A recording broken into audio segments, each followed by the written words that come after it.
ஒரு விஞ்ஞானி இருந்தார். அவர் பேர் என்னன்னா ஹோ, இதுதான் அவர் பேர். ஒரு ஊசியை கண்டுபிடிக்கணும், அதுக்காக அவர் ரொம்ப காலமா தலையை பிச்சுக்கிட்டு ஆராய்ச்சி பண்ணிட்டு இருந்தார். அது என்ன ஊசி தெரியுமா? இந்த தையல் மிஷின்ல இருக்குல்ல, அந்த ஊசி தான். அவருக்கு பிடிபடாம இருந்த விஷயம் என்னன்னா, அந்த ஊசியோட கூர்மையான பாகத்துல நூலை எப்படி கோக்கிறது, அது எப்படி சேர்க்கறது. அதுல மற்ற ஒரு பாகம் மிஷினுக்கு உள்ள போயிடுது. அதனால அந்த பாகத்துல சாதாரணமா மற்ற ஊசியில நாம செய்யறது மாதிரி நூலை கொண்டு போய் நுழைக்க முடியாது. அப்படியே நுழைச்சாலும் தைக்கிறது எப்படி, அது முடியாத காரியம். இதுதான் அவருக்கு இருந்த பிரச்சனை. ரொம்ப நாள் யோசனை பண்ணி பார்த்தார். தையல் மிஷின் ஊசியோட வடிவ அமைப்பு அவருக்கு புலப்படல. ராத்திரி பகலா அதே ஞாபகமா இருந்தார். ஒரு நாள் அவர் தூங்கிட்டு இருக்கிறார். அப்போ ஒரு கனவு வந்தது. எப்படின்னா, அந்த கனவுல அவரை ஒரு மலைஜாதி மக்கள் புடிச்சிட்டு போயிடுறாங்க. கொண்டுகிட்டு போய் ஒரு இடத்துல கட்டி போட்டுடுறாங்க. அந்த மலைஜாதி மக்களோட அரசன் ஒருத்தன் அவன் வர்றான். அவரை பார்த்து ஒரு உத்தரவு போடுறான். என்ன உத்தரவு தெரியுமா? பொழுது சாயறதுக்குள்ள நீ தையல் மிஷின் ஊசிய கண்டுபிடிக்கணும். அப்படி கண்டுபிடிக்கலன்னா உன் தலையை வெட்டி விடுவோம். இதுதான் அந்த அரசன் போட்ட கட்டளை. இவருக்கு என்ன பண்றதுன்னு ஒண்ணுமே புரியல. திருன்னு முழிக்கிறார். இந்த நேரத்துல அந்த மலைஜாதியினர் அவரை சுத்தி சுத்தி பயங்கரமா முழிச்சுக்கிட்டு டான்ஸ் ஆடுறாங்க. தன்னை சுத்தி சுத்தி ஆடிக்கிட்டு வர்றவங்கள ரொம்ப பயத்தோட அவர் பாக்குறார். நேரம் ஆவ ஆவ தன்னோட இறுதி நேரம் நெருங்கிறத உணர்றார். ரொம்ப நெருக்கடியான நிலைமை. தன்னை சுத்தி ஆடுறவங்கள கவனிக்கிறார். அவங்க கைகள்ல ஈட்டி மாதிரி ஏதோ ஒரு ஆயுதம் வச்சிருக்கிறாங்க. அந்த ஆயுதத்தை இவர் கண்ணுக்கு நேரா கொண்டுகிட்டு வராங்க. அதை அவர் பாக்குறார். அந்த ஆயுதத்தின் கூரான முனைய இவர் கூர்ந்து கவனிக்கிறார். அந்த கூரான முனையில ஒரு சின்ன துவாரம் தெரியுது. உடனே அவருக்கு பளிச்சுன்னு ஒரு ஐடியா உதயமாகுது. இதைத்தானே இவ்வளவு காலமும் நான் தேடிக்கிட்டு இருந்தேன். கூரான முனையில ஒரு சின்ன துவாரத்தை போட்டுட்டா அது மூலமா நூலை செலுத்தி மறுமுனைய மிஷின்ல வச்சுடலாமே. தையல் மிஷின் ஊசி ரெடி அப்படின்னு நினைச்சார். திடீர்னு தூக்கம் கலைஞ்சது. உடனே தன்னுடைய தலைமாட்டில் இருந்த குறிப்பு ஏடுல இதை குறிச்சு வச்சுக்கிட்டார். அதுக்கப்புறமா அந்த ஊசியையும் அவர் செஞ்சு முடிச்சார். இது எப்படின்னு நீங்க நினைக்கலாம், ஆனா இது சாத்தியம்தான். முழிச்சுக்கிட்டு இருக்கிறப்போ நமக்கு ஏற்படுற சில பிரச்சனைகளுக்கு கனவுல விடை கிடைக்கிறது உண்டு. அப்படி பல பேருக்கு ஆயிருக்கு. உங்களையும் பல பேருக்கு இது மாதிரி அனுபவம் ஏற்பட்டிருக்கலாம். எந்த ஒரு செயலை பத்தி நினைக்கிறப்போ அந்த செயல் நம்ம நினைவுல ஒரு நல்ல வடிவம் பெறுது. ஒரு செயல் திட்டத்தை எந்த அளவுக்கு நாம நல்ல யோசனை செஞ்சு திட்டம் போடுறோமோ அந்த அளவுக்கு அதை சுலபமா செஞ்சு முடிக்க முடியும். அந்த விஞ்ஞானி நினைச்ச காரியம் அவர் எண்ணம் பூராவும் ஆக்கிரமிச்சது. அதனால அவர் நினைச்சது கனவுல உருவாகி அதுக்கு செயல் வடிவம் கிடைச்சிட்டுது. மனிதனோட உள் மனசுக்கு அவ்வளவு ஆற்றல் உண்டு அப்படின்னு சொல்றாங்க. தூக்கத்தை ஆக்கபூர்வமா உபயோகப்படுத்துறது எப்படி அப்படிங்கறத பத்தி எல்லாம் இப்ப நிறைய ஆராய்ச்சி பண்றாங்களாம். பயிற்சி எல்லாம் வேற கொடுக்கறாங்களாம். அதனால தூக்கத்தை பத்தி லேசா நினைச்சுடாதீங்க. நமக்கு வேண்டியப்பட்ட ஒருத்தர், அவருக்கு தூக்கத்துல நடக்கிற வியாதி, அதுக்காக மருந்து சாப்பிட்டுக்கிட்டு இருந்தார். ஒரு நாள் அவரை பார்த்து கேட்டோம், ஏங்க உங்க தூக்கத்துல நடக்கிற வியாதிக்கு மருந்து சாப்பிட்டீங்களே, ஏதாவது முன்னேற்றம், ஏதாவது இம்ப்ரூவ்மெண்ட் தெரியுதா அப்படின்னு கேட்டோம். தெரியுதுன்னார். எப்படின்னோ அதுக்கு அவர் சொல்றாரு, முன்னாடி எல்லாம் தூக்கத்துல ஒரு 10 அடி தூரம் நடப்பேன், இப்போலாம் ஒரு 40 அடி வரைக்கும் நடக்கிறேன் அப்படின்னு. ஒருத்தர் இருந்தான், வாழ்க்கையில மகிழ்ச்சியா இருக்கணும்னு ஆசைப்பட்டான். அதுக்கு என்ன வழின்னு 4 பேருகிட்ட யோசனை கேட்டான். பணம் இருந்தா மகிழ்ச்சி தானா வரும், அதனால பணம் சம்பாதிக்கிற வழியை பாரு, அதுக்கப்புறம் நீ தேடிட்டு இருக்கிற மகிழ்ச்சி உன்னை தேடிட்டு வந்து சேரும்னாங்க. அப்படின்னா மகிழ்ச்சி இருக்கிற இடம் பணம் தான் அப்படின்னு அவன் முடிவு பண்ணிக்கிட்டான். அதை சேர்க்க ஆரம்பிச்சான். கொஞ்ச நாள்ல பெரிய ஆளாயிட்டான். செல்வம் நிறைய சேர்ந்து போச்சு. இப்பவும் அவனுக்கு மகிழ்ச்சி கிடைக்கல. மறுபடியும் நண்பர்கள் கிட்ட யோசனை கேட்டான். பணம் சேர்த்தா மட்டும் இன்பம் வந்துடாது, அதை செலவு பண்ணு, பணம் மூலமா இன்பத்தை தேடு, கிடைக்கும் அப்படின்னு யோசனை சொன்னாங்க.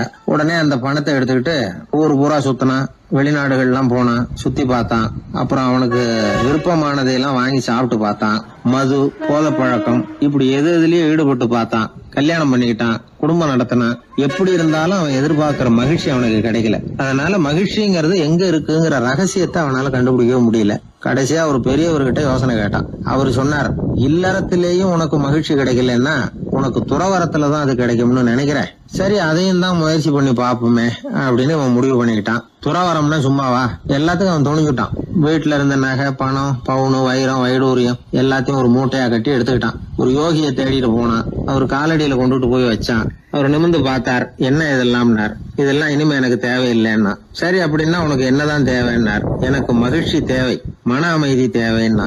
அந்த யோகி தன்னுடைய காலடியில் இருந்த மூட்டையை பிரிச்சு பார்த்தார். உள்ள தங்கம், வைரம், நகை, பணம் எல்லாம் இருக்கு. அவ்வளவுதான். அவசரமா அதை சுருட்டி எடுத்துக்கிட்டார். தலையில வச்சுட்டு ஒரே ஓட்டமா ஓட ஆரம்பிச்சுட்டார். இவனுக்கு அதிர்ச்சியா போட்டுது. அடடா, இந்த ஆளு போலி ஆசாமி போல இருக்க, ஏமாந்துட்டோமே அப்படின்னு நினைச்சான். வருத்தப்பட்டான். அந்த துக்கம் ஆத்திரமா மாறிச்சு.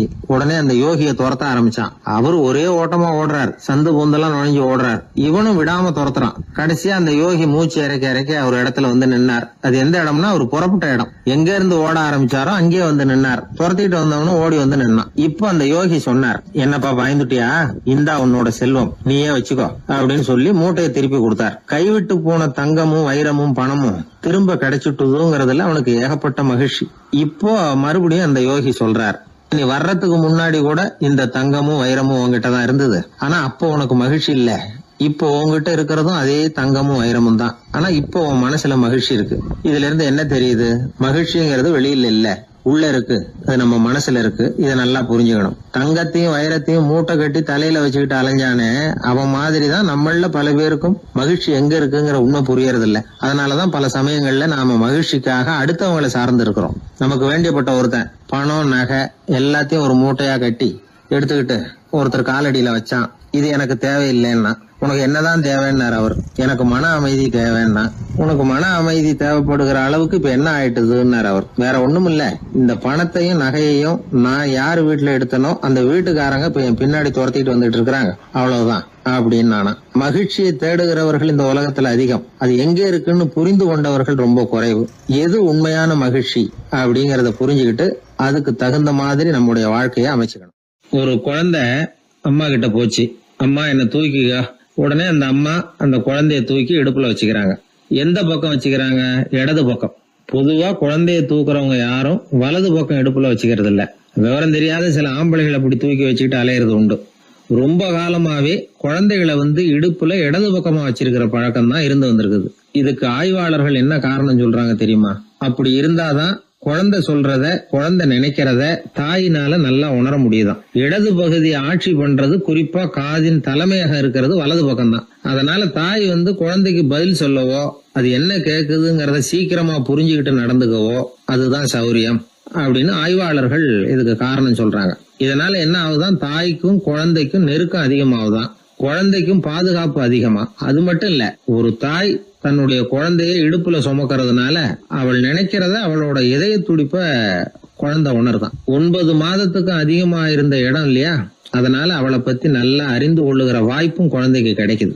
நம்ம முன்னோர்கள் ரொம்ப காலத்துக்கு முன்னாடியே வலது கையை பார்க்க ஆரம்பிச்சிட்டாங்களாம். அவங்க பயன்படுத்திய கல் ஆயுதங்கள்லாம் வலது பக்கமா தான் தீட்டப்பட்டிருக்குது. அதுல இருந்து நமக்கு என்ன தெரியுதுன்னா, வலது கையை தான் உபயோகப்படுத்தி இருக்கிறாங்கிறது தெரியுது.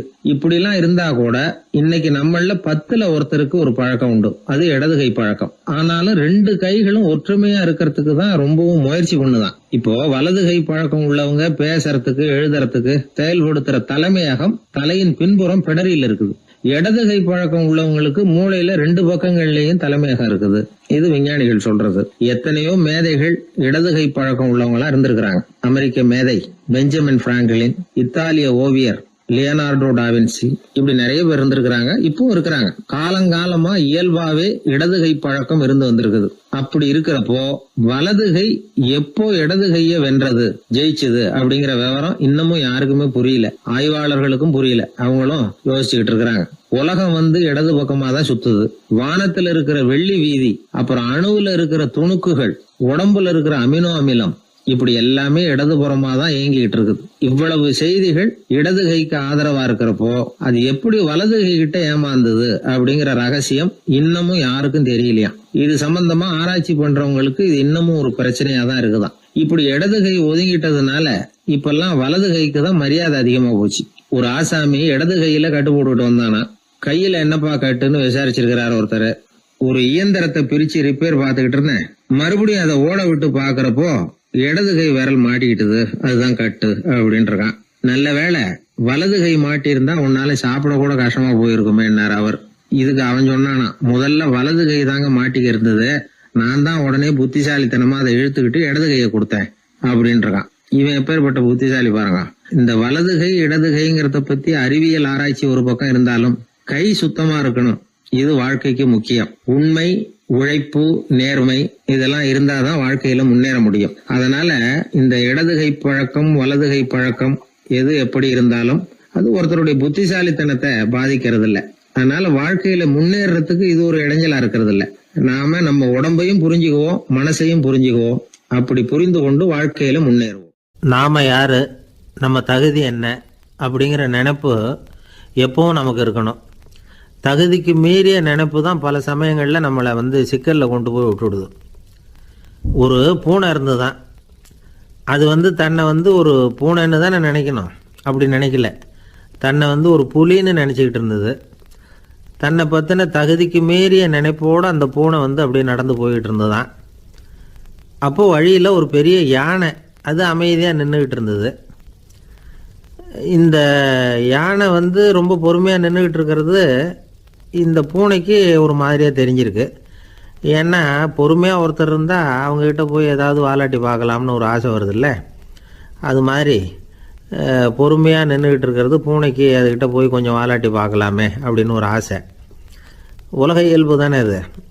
இந்த பூனை ரொம்ப நல்ல புள்ள மாதிரி அந்த யானை இருக்கிற பக்கமாக போகுது. அந்த யானையை சுற்றி சுற்றி வருது, உத்து பார்க்குது, வாய் துருதுருக்குது, வம்பு வளர்க்க ஆரம்பிக்குது. அந்த யானைகிட்ட போய் என்ன கேட்குது தெரியுமா? எல்லாருக்கும் ஒரு பக்கம்தான் வால் இருக்கும், ஆனால் உனக்கு என்ன இப்படி ரெண்டு பக்கமும் வால் இருக்கிறது மாதிரி இருக்கே அப்படிங்குது. இது வேண்டாத வேலை தானே. இருந்தாலும் அந்த யானை பொறுமையாக பதில் சொல்லுது. அப்படி இல்லை, பின்னாடி இருக்கிறது தான் வால், முன்னாடி இருக்கிறது தும்பிக்கை அப்படிங்குது. அதோடு விட்டுற வேண்டியது தானே, விடலை இந்த பூனை. அது சரி, தும்பிக்கை ஏன் அப்படி உருண்டையாக பெரிய தூணு மாதிரி இருக்குது, அது என்னத்துக்கு அப்படிங்குது. இதுக்கும் அந்த யானை பொறுமையாக பதில் சொல்லுது. ஓ, அதை கேட்குறியா? ஊற்றில் தண்ணி இருக்கும்ல, அதை உறிஞ்சி குடிக்கிறதுக்காக அப்படி இருக்குது அது அப்படின்னுது. சரி, எல்லாருக்கும் பல்லு வாய்க்குள்ளே தானே இருக்கும், உனக்கு என்ன வெளியிலே இருக்குது, அதுவும் இல்லாமல் இவ்வளவு பெருசாக இவ்வளவு நீளமாக இருக்குது அப்படின்னு கேட்குது பூனை. இவ்வளவு கேள்விக்கும் பொறுமையாக பதில் சொல்லிக்கிட்டே வருது அந்த யானை. பல்லு ஏன் வெளியில் நீட்டிகிட்டு இருக்குன்னு கேட்குதுல்ல, அதுக்கு அது என்ன பதில் சொல்லுதுன்னா, அதுவா ஒரு புலி என்கிட்ட வாலாட்டுதுன்னு வச்சுக்கா, அந்த சமயத்தில் அதை தாக்கிறதுக்காக இது இப்படி இருக்குது அப்படின்னு சொல்லிச்சான். இதை கேட்டதும் பூனை உழுந்து உழுந்து சிரிக்க ஆரம்பிச்சுட்டு தான் அலட்சியமாக. ஏன் சிரிக்கிறேன்னு கேட்டிருக்கு. என்னமோ பாயறது மாதிரி பேசுறிய, மலை எங்கேயாவது பாயறது உண்டா? நீ கருப்பாக பெருசாக இருக்கிற மலை மாதிரி இருக்கிற, உன்னால் எப்படி பாய முடியும், அது முடியாத காரியம் அப்படின்னு சொல்லிவிட்டு மறுபடியும் சிரிக்குது இந்த பூனை. என் உடம்பை பார்த்துட்டு தானே மலைன்னு சொல்கிற, நான் பாய வேண்டிய அவசியம் இல்லை, என்னுடைய எதிரியை பாய வச்சுருவேன் அப்படின்ட்டுருக்கு. எப்படி பாய வைப்பேன்னு கேட்டுதான் பூனை. இந்த உன்னை பாய வைக்கிறேன் பார் அப்படின்னு சொல்லி அந்த பூனையை அப்படியே தும்பிக்கையால் லேசாக தூக்கி வேகமாக விட்டெறிஞ்சுதான். எங்கேயோ போய் தூரத்தில் பொத்துன்னு விழுந்தது அந்த பூனை. அப்பாடான்னு இடுப்பை பிடிச்சிக்கிட்டே எழுந்திரிச்சு நின்று பார்க்குது. தூரத்தில் அந்த யானை இன்னமும் பொறுமையாக ஆனால் கம்பீரமாக நின்றுக்கிட்டு இருக்குது. இப்போ தான் அந்த பூனைக்கு ஞானோதயம் பிறக்குதான். யானை பாய வேண்டிய அவசியம் இல்லை, அதுக்கு நீளமாக தும்பிக்கை இருக்குது அப்படிங்கிறத அது புரிஞ்சுக்கிட்டு தான். வலியாரிடம் வாயாடக்கூடாது அப்படிங்கிற பாடத்தை இந்த பூனை கற்றுக்கிட்டது. இந்த காட்சி பாவேந்தர் பாரதிதாசன் கைவண்ணத்தில் ஒரு கவிதையாக உருவெடுத்து வருது. பாவேந்தர் எழுதின கவிதை என்ன தெரியுமா? இரண்டு பக்கமும் வாலா என்றது பூனை, எதிரிலே தும்பிக்கை என்றது யானை, உருண்ட துதிக்க ஏனோ என்றது பூனை, ஊற்று நீரை உறிஞ்ச என்றது யானை, திரண்டு நீண்ட பல் ஏன் என்றது பூனை, சீரும் புலியை தாக்க என்றது யானை, இருண்ட மலை பாயாதென்றது பூனை, எடுத்தெறிந்தது பூனையை போய் யானை. இந்த கவிதையில் ஒரு பாடமும் இருக்குது, படமும் இருக்குது. அதாவது இதை படிக்கவும் முடியுது, பார்க்கவும் முடியுது. வலியார்கிட்ட வாயாடக்கூடாதுங்கிற சின்ன பிள்ளைங்க மட்டும் இல்லை, பெரியவங்களுக்கும் தேவையான கருத்தை இதிலேருந்து நாம் புரிஞ்சிக்க முடியுது. ஒருத்தன் அப்படி தான் ஆத்தங்கரையில் பொறுமையாக உட்காந்துக்கிட்டு இருந்த இன்னொருத்தனை போய் தலையில் கூட்டினான். அவன் பார்த்தான், உடனே ₹1 எடுத்து இவன் கையில் கொடுத்தான். இவனுக்கு ஒன்றும் புரியல. அவன் சொன்னான், இந்த ஊரில் இப்படி ஒரு வழக்கம், யாரை கூட்டினாலும் ஒரு கூட்டுக்கு ₹1 விதமாக கொடுத்துட்றது பழக்கம் அப்படின்னு பொறுமையாக சொல்லியிருக்கிறான். இவனுக்கு ரொம்ப ஆசை உண்டாயிட்டுது. உடனே ஊருக்குள்ளே ஓடினான். கொஞ்ச நேரம் கழித்து திரும்பி ஓடி வந்தான். அந்த முதல் ஆசாமியை மறுபடியும் பார்த்தான். உங்கள் பேச்சை கேட்டுவிட்டு ஊருக்குள்ளே போய் ஒரு பெரிய ஆசாமியை பார்த்து அவன் தலையில் 10 குட்டு கூட்டினேன். ஆனால் அவன் உடனே என்கிட்ட இருந்ததை எடுத்து என் கையிலேயே கொடுத்துட்டான் அப்படின்னா. என்னத்தை பணத்தையான்னு கேட்டிருக்கிறான். இல்லை பல்லு அப்படின்னு சொல்லி கையில் காட்டினானான். எல்லாமே நாற்காலிக்கு ஆசைப்படாதவர்கள் அப்படின்னு சொல்லிட முடியாது. ஏன்னா நிறைய பேர் நாற்காலிக்கு ஆசைப்படுறவங்கள நாம் பார்க்குறோம். உட்கார்றதுக்கு ஒரு நாற்காலி கிடச்சிடாதா, அதோட ஒரு கால் உடஞ்சி முக்காலியாக இருந்தாலும் பரவாயில்ல, ஒரு மாதிரியாக அனுசரித்து உட்காந்துக்கலாம் அப்படின்னு அலையிறவங்க எத்தனை பேர். இந்த காலத்தில் மட்டும்தான் அப்படின்னு இல்லை, அந்த காலத்துலேயும் இதே மாதிரி ஆசைகள் சபலங்கள் இருந்திருக்கும் போல இருக்குது. பரமசிவன் வசிஷ்டருக்கு ஒரு விசேஷமான ஆசனத்தை கொடுத்துருந்தாராம். சரி, அப்படி என்ன அதில் விசேஷம்னா, வசிஷ்டர் ஒரு குறிப்பிட்ட இடத்துக்கு போகணும்னு நினச்சி புறப்படுறாருன்னு வச்சுக்கோங்க. அவருக்கு முன்னாடியே இந்த ஆசனம் புறப்பட்டுரும். போய் ஒரு வசதியான இடமா பார்த்து இருந்துக்கும். வசிஷ்டர் போவார். அங்கே போனதும் எங்கே உட்காரலாம்ங்கிற இட பிரச்சனையெல்லாம் அவருக்கு ஏற்படுறதில்ல. அதுதான் இவருடைய இருக்கை அங்கே முன்னாடியே போய் காத்துக்கிட்டு இருக்குதே. நேராக போவார், அதில் உட்காந்துக்குவார். மற்ற முனிவர்கள்லாம் இதை பார்த்தாங்க. அவங்களுக்கு பொறாமையாக இருந்துதான். எல்லோரும் ஒரு இடத்துல கூடி இதை பற்றி பேசியிருக்கிறாங்க. என்ன இது, நாமளும் அவரை மாதிரி தானே இருக்கிறோம், இருந்தாலும் நமக்கும் அது மாதிரி ஒரு ஆசனம் கிடைக்கலையே அப்படின்னு யோசனை பண்ணியிருக்காங்க. சரி, நேராக பரமசிவன்கிட்டே போவோம், இதை பற்றி கேட்போம் அப்படின்னு நினச்சிக்கிட்டு போனாங்களாம். பரமசிவனை பார்த்துருக்குறாங்க. ஐயா, நாங்களும் முனிவர்கள் தானே, வசிஷ்டர் பண்ணுறது மாதிரி நாங்களும் உங்களை குறித்து கடும் தவம் பண்ணிக்கிட்டு தானே இருக்கிறோம். அப்படி இருக்கும்பொழுது அவருக்கு மட்டும் ஏன் இந்த விசேஷ சலுகை அப்படின்னு கேட்டிருக்காங்க. அதுக்கு பரமசிவன் சொன்னாராம், முனிவர்களே, உங்கள் கேள்விக்கு நான் பதில் சொல்கிறேன், ஆனால் அதுக்கு முன்னாடி நீங்கள் ஒரு காரியம் பண்ணணும்னாராம். என்ன செய்யணும் சொல்லுங்கன்றிருக்காங்க. நீங்கள் ஒவ்வொருத்தரும் தனித்தனியாக போய் உங்களை விட உயர்ந்த ஒருத்தரை தேடி கண்டுபிடிச்சி அவருக்கு அதிதி பூஜை பண்ணி அவரை ஒரு மண்டலத்துக்குள்ளே என்கிட்ட அழைச்சிட்டு வந்துருங்க அப்படின்னாராம். சரின்னு எல்லாரும் புறப்பட்டுருக்காங்க. அவங்க போனதுக்கப்புறம் நந்தி தேவனை அழைச்சி வசிஷ்டரை கூப்பிட்டுக்கிட்டு வர சொன்னாராம். அவர் வந்தார், வணங்கினார். வசிஷ்டரே, இன்னையிலேருந்து ஒரு மண்டலத்துக்குள்ளே உங்களை விட தாழ்ந்தவர் ஒருத்தரை தேடி கண்டுபிடிச்சி அவருக்கு அதிதி பூஜை பண்ணி அவரை என்கிட்ட கூப்பிட்டுட்டு வாங்கன்னு விட்டார். சரின்னு இவரும் புறப்பட்டு போயிட்டார். கொஞ்ச நாள் ஆச்சு. முனிவர்கள்லாம் திரும்பி வந்தாங்க. பரமசிவன் முன்னாடி நின்னாங்க. ஐயா, எவ்வளவோ தேடி பார்த்துட்டோம், எங்களை விட உயர்ந்தவர்கள் யாருமே கிடைக்கல அப்படின்னாங்களாம். வசிஷ்டரும் சேர்ந்தார். ஐயா, எவ்வளவோ தேடி பார்த்தேன், என்னை விட தாழ்ந்தவர் யாருமே கிடைக்கல அப்படின்னாராம். அவரே தொடர்ந்து சொன்னார், என்னுடைய மனைவி எனக்கு அடங்கினவ தானே, அவளுக்காவது அதிதி பூஜை பண்ணி அழைச்சிட்டு வந்துடலாமான்னு யோசித்து பார்த்தேன். என்னோடய மனசு அதுக்கும் இடம் கொடுக்கல. ஏன்னா அவளோட விரதத்துக்கு முன்னாடி நாம் ஏமாத்திரம் அப்படின்னு யோசித்து பார்த்தேன். அதனால் அந்த எண்ணத்தையும் கைவிட்டுவிட்டேன் அப்படின்னு ரொம்ப வருத்தத்தோடு சொன்னாராம். இதை கேட்ட உடனே மற்ற முனிவர்களுக்கு வெக்கமாக போச்சு. இந்த உலகத்தில் நம்மளை விட மேலானவங்க யாருமே இல்லைன்னு நாம் நினச்சோம். வசிஷ்டரோ தன்னை விட தாழ்வானவங்க யாருமே இல்லைன்னு நினைக்கிறார். பரமசிவன் ஏன் அந்த ஆசனத்தை அவருக்கு மட்டும் கொடுத்தார் அப்படிங்கிற கேள்விக்கான பதில் அவங்களுக்கு கிடச்சிட்டு தான். இந்த காலத்தில் நாம் எப்படி நினைக்கிறோம்னா, எல்லாரும் நம்மளை விட மட்டமானவங்கன்னு நினைக்கிறோம். அதனால் நாம் மட்டும் நாற்காலியில் உட்காந்தா போதும் அப்படின்னு நினைக்கிறோம். ஏமாந்து போனவங்க சந்தர்ப்பம் பார்த்து காலை வாரி விட்டுறாங்க, கீழே விழுந்து காலை உடச்சிக்கிறோம். அதுதான் இன்றைக்கி நடக்கிறது. ஒரு அம்மா தன்னோட வீட்டுக்காரரை ஒரு மனோதத்துவ டாக்டர்கிட்ட அழைச்சிட்டு போனாங்களாம். என்ன ப்ராப்ளம்னு கேட்டிருக்கார் டாக்டர். எங்கள் வீட்டுக்காரர் அடிக்கடி நாற்காலியில் உட்காந்து காலை உடச்சிக்கிறார் அப்படின்னாங்களாம். அப்படின்னா அந்த நாற்காலியில் தான் ஏதோ கோளாறு அப்படின்னாரான் டாக்டர். அப்படி இருக்க முடியாது டாக்டர் அப்படின்னாங்களாம் அந்த அம்மா. அது எப்படி அவ்வளோ உறுதியாக சொல்கிறீங்கன்னு கேட்டிருக்கார் அந்த டாக்டர். எங்கள் வீட்டில் நாற்காலியே கிடையாது டாக்டர், இவர் இருக்கிறதா நினச்சிக்கிட்டு உட்கார்றார், அதுதான் ப்ராப்ளம். அப்பா, மின்சார பல்பு ஃபீஸாக போயிட்டுது, வேற ஒன்று வாங்கி மாட்டணும் அப்படின்னா பையன். சரி, போய் புதுசாக ஒன்று வாங்கிட்டு வாடா அப்படின்னு காசு கொடுத்தாரு அப்பா. இவன் ஓடி போய் வாங்கிட்டு வந்தான்.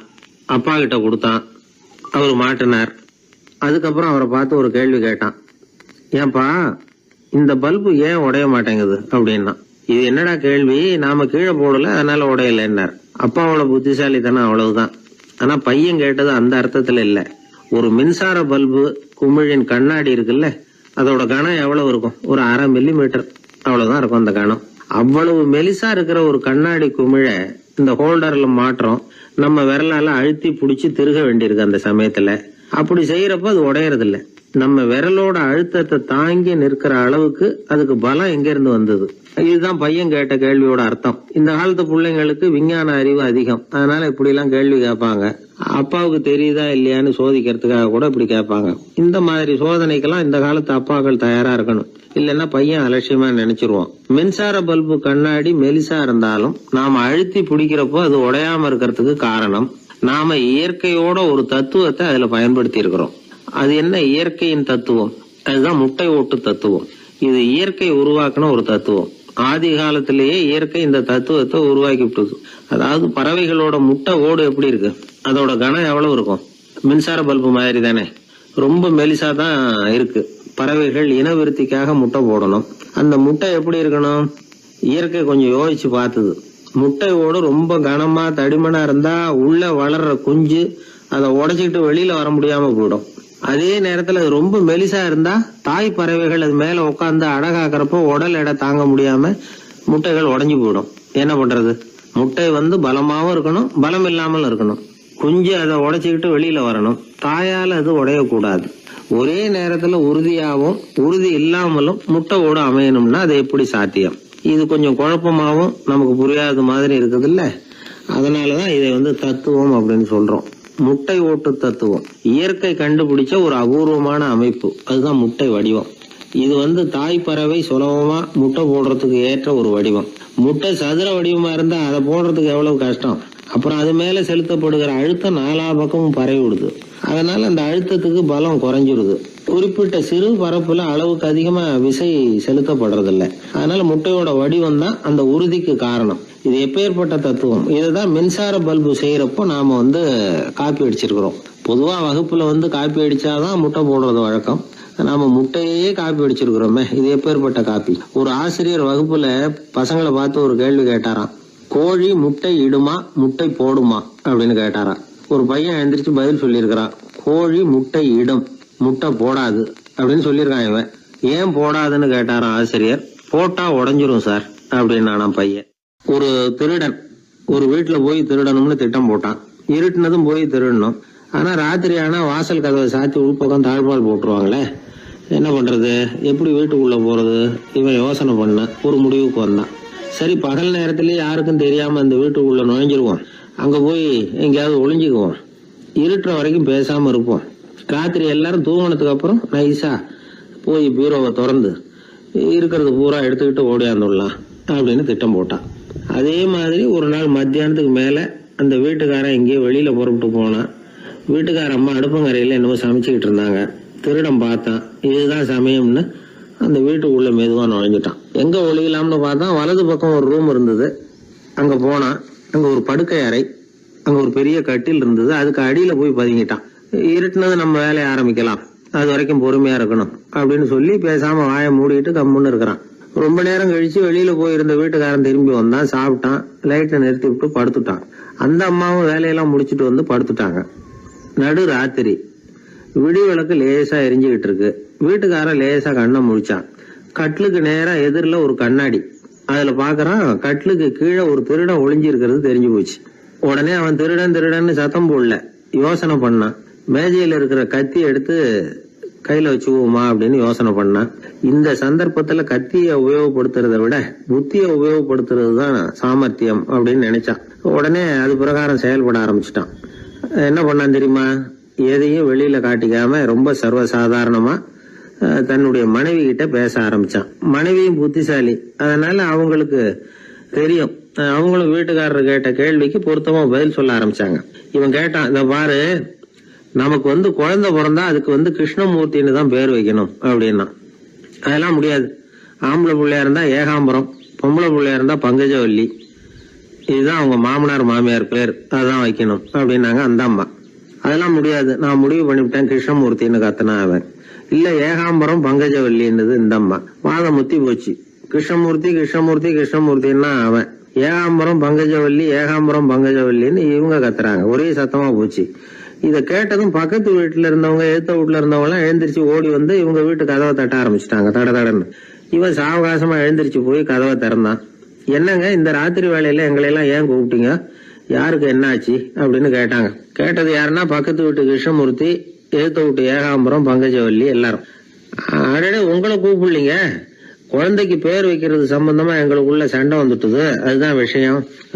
வேணும்னா இதை கட்டிலுக்கு அடியில ஒளிஞ்சிட்டு இருக்கிறானே ஒருத்தன், அவனை கூட கேட்டு பாருங்க, அவன் தான் இதுக்கு சாட்சி அப்படிங்கிறான் அந்த ஆளு. உடனே எல்லாரும் விஷயத்த புரிஞ்சுக்கிட்டு திருடனை பிடிச்சி போலீஸ்ல ஒப்படைச்சிட்டாங்களாம்.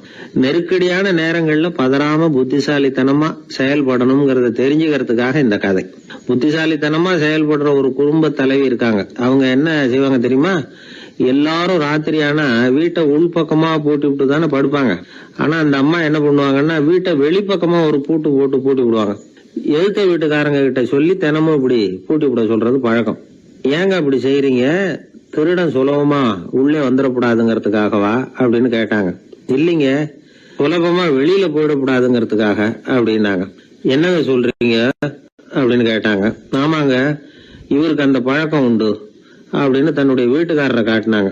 பக்கத்து வீடுகள் பத்திரமா இருக்கணுங்கிறதுக்காக தன்னுடைய வீட்டை பூட்டி வைக்கிறது ஒரு பெரிய விஷயம் தானே. மகாபாரத யுத்தம் முடிஞ்சது. தர்மர் சக்கரவர்த்தி ஆனார். பீஷ்மர் யுத்த பூமியில அம்பு படுக்கையில படுத்து கிடக்கிறார், உயிரை விட போறார். சூரியன் வட திசை அடையிற உத்தராயண புண்ணிய காலத்தை எதிர்பார்த்து காத்துக்கிட்டு இருக்கிறார்.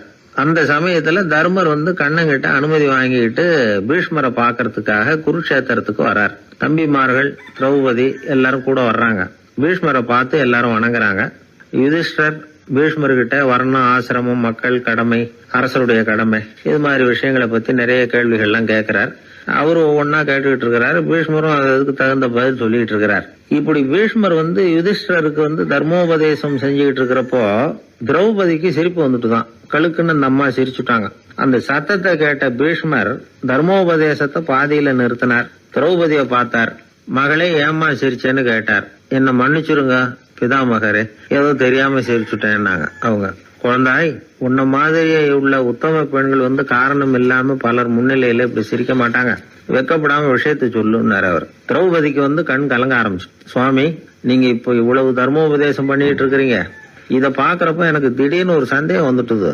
அதாவது இன்னைக்கு தர்மத்துக்கு இவ்வளவு சிறந்த விளக்கத்தை கொடுக்கற இதே பிதாமகர் அன்னைக்கு கௌரவர் சபையில துச்சாதனன் என்ன மானபங்கப்படுத்த முயற்சி பண்ணினப்போ வாய் மூடி மௌனமா பாத்துக்கிட்டு சும்மா தானே இருந்தார். அந்த சமயத்துல இவ்வளவு ஞானத்தையும் எங்க விட்டு வச்சிருந்தார்? ஒருவேளை அதுக்கப்புறம் தான் இந்த தர்ம விஷயங்களை எல்லாம் கத்துக்கிட்டாரா அப்படின்னு யோசிச்சுட்டு இருக்கிறேன். அப்படி யோசிச்சப்பதான் அந்த சிரிப்பு வந்துட்டுது, என்ன மன்னிச்சிருங்க அப்படின்னாங்களாம். பிதாமகர் இதுக்கு அமைதியா பதில் சொல்ல ஆரம்பிச்சார். குழந்தாய், உன்னோட கேள்வி நியாயமானதுதான். இதுல உன்னை நான் மன்னிக்கிறதுக்கு என்னமா இருக்கு? துரியோதனன் சபையில நான் இருந்தப்போ எனக்கு அந்த அறிவு இருக்கதான் செய்தது. ஆனா துஷ்டனான துரியோதனன் உணவை நான் அப்ப சாப்பிட்டுக்கிட்டு இருந்தேன், அவன் போட்ட சாப்பாட்டை சாப்பிட்டுக்கிட்டு இருந்தேன். அது காரணமா என்னுடைய அறிவு மழுங்கி போச்சு. நல்லது கெட்டதை பத்தி ஆலோசிக்க முடியாம போயிட்டுது. தீயவர்கள் போடுற சாப்பாட்டை சாப்பிட்டா சாப்பிடுறவனுடைய மனமும் உடம்பும் கெட்டு போடும் அப்படின்னு சாஸ்திரம்லாம் சொல்லுது. ஆனா இப்போ போர்ல அர்ஜுனன் என் மேல எய்த அம்புகளால என் உடம்புல இருந்த ரத்தம் எல்லாம் வெளியேறி போச்சு. கெட்ட உணவை சாப்பிட்டதுனால உண்டான ரத்தம் பூராவும் இப்ப உடம்பு விட்டு வெளில போயிட்டுது. அதனால என் புத்தியும் தெளிஞ்சுட்டுது. அதனாலதான் இப்போ இந்த அளவுக்கு தர்மத்தின் தத்துவங்களை சரியா எடுத்து சொல்ல முடிஞ்சது அப்படின்னு பீஷ்மர். இதுல இருந்து நாம தெரிஞ்சுக்க வேண்டியது என்னன்னா, யாரு சாப்பிட கூப்பிட்டாலும் உடனே முண்டி அடிச்சுக்கிட்டு கிளம்பி போய் முதல் பந்தியில உட்காந்துடக்கூடாது. சாப்பிடுற கூப்பிடுறவங்க எப்படிப்பட்டவங்க, நல்லவங்களா கெட்டவங்களா அப்படின்னு எல்லாம் யோசிச்சு பாக்கணுமா. கெட்ட எண்ணத்தோட போடப்படுகிற சாப்பாடு புத்தியை மழுங்கடிச்சிரும் அப்படிங்கிறது ஒரு பெரிய இந்த காலத்துல பெரியவங்க சொல்ற ஒரு உண்மை. எத்தனையோ பேர் பெரிய உத்தியோகத்துல இருக்கிறவங்கள விருந்துக்கு கூப்பிட்டு சாப்பிட்டு முடிச்ச கையோட முக்கியமான பேப்பர்ல எல்லாம் கையெழுத்து வாங்கிட்டு விட்டுருவாங்களே. கூப்பிடுறவங்க மனசை புரிஞ்சுக்கிட்டு அதுக்கப்புறம் போறதா வேண்டாமா அப்படிங்கறத முடிவு பண்ணணும். சாப்பாட்டுல அவ்வளவு விஷயம் இருக்குது. பீஷ்மருக்கே அந்த நிலைமைன்னா நாமெல்லாம் ஏமாத்திரம். சில சந்தர்ப்பங்கள்ல சாப்பாடு புத்தியில ஒரு தெளிவு உண்டாக்குறதும் உண்டு. ஒரு ஊருக்கு ஒரு பெரிய மகான் வந்தார். அவரு சாப்பிடுறதே இல்ல, எப்போவாவது கொஞ்சம் தண்ணி பால் அவ்வளவுதான், ருசியெல்லாம் கடந்தவர். அவர்கிட்ட எல்லாரும் போய் ஆசீர்வாதம் வாங்கினாங்க. அந்த ஊர்ல ஒரு ஹோட்டல், அதோட முதலாளி ஒருத்தர், அவரும் அந்த மகான் கிட்ட ஆசீர்வாதம் வாங்கறதுக்காக போனார். அவரு முன்னாடி போய் பணிவா நின்னார். துண்டை இடுப்புல கட்டிக்கிட்டு காலில் விழறதுக்காக போனார். அதுக்கு முன்னாடி அந்த மகான் எழுந்திருச்சு இவர் காலில் விழுந்துட்டார். ஹோட்டல் முதலாளி பதறி போயிட்டார். சுவாமி, என்ன இது அபச்சாரம், நீங்க தான் என்ன ஆசீர்வாதம் பண்ணணும்னார். அதுக்கு அந்த சாமியார் சொன்னார், அப்படி இல்லைங்க, நீங்க தான் என்ன ஆசீர்வாதம் பண்ணணும். ஏன்னா கொஞ்ச காலத்துக்கு முன்னாடி உங்க ஹோட்டல்ல தான் நான் வந்து அக்கௌண்ட் வச்சு சாப்பிட்டுக்கிட்டு இருந்தேன். இன்னைக்கு நான் ருசியெல்லாம் கடந்து வெறுத்து ஞானியா போறதுக்கு நீங்க தான் காரணம், உங்க சாப்பாடு தான் காரணம் அப்படின்னாரு. பத்திரிகையில வர்ற செய்திகளை கூட நகைச்சுவையா சொல்றது உண்டு. அதாவது அதை நேரடியா சொன்னா வானொலியில அனுமதிக்க மாட்டாங்க சில விஷயங்களை. அது சின்னாருக்கு கௌரவ குறைச்சல், அது வேடிக்கை கலந்து நகைச்சுவோடு சொல்லும் பொழுது அதை அனுமதிச்சிருவாங்க. அப்ப அந்த விசாரணை கமிஷன் அது இது நிறைய நடந்துகிட்டு இருந்தது. டெல்லியில இருந்து அமலாக்க பிரிவு அதிகாரிகள்லாம் வராங்க போறாங்கன்னு பத்திரிகையில அமர்க்கலப்பட்ட இடம்.